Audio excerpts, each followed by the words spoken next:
This is another, again, dogs and livestock is an interesting problem. So often, how many walkers with dogs have been faced with this sort of situation? You actually don't want that situation. We know every year maybe 5 to 8 people are killed every year by being trampled by cattle. A real worry to the farmers too, because often they can end up in court, and nobody wants somebody being injured on your land. Can be injured or people killed.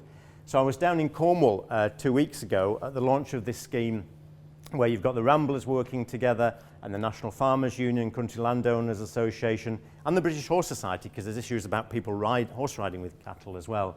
And I was one of the 2 speakers there. And basically, just, we talked about the control beliefs. What they and the Health and Safety Executive, the council, are working with the local farmers on some pilots like you are doing, and to actually say, okay, so when the cattle are in this field, because often the cattle are rotated round fields, so you can't say, oh, we'll just change the route to always be on this route, because at some time of year cattle are probably going to be there.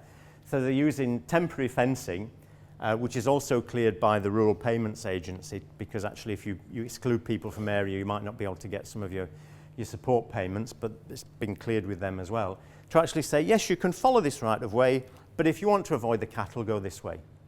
Now that doesn't really sound like rocket science, does it? But actually that's quite a big leap. And the walkers are happy, the farmers are happy.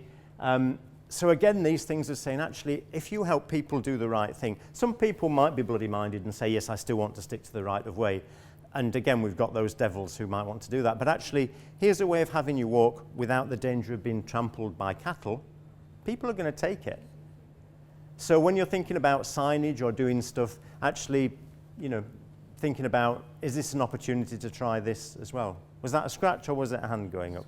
Oh, you were just so inspired, like, yay! But this is the thing, sometimes we assume, you see a lot of these things and it is really distressing either for the walker or for the farmer or whatever, and it's just, it's stupid, or they didn't understand, or they're cattle, and any animal can be unpredictable. Dog, sheep, cow, happens more with a cow, because when you've got something hovering around a ton, that's more likely to cause you some serious injury. But it's also like, why is it happening and what's the underlying motivation?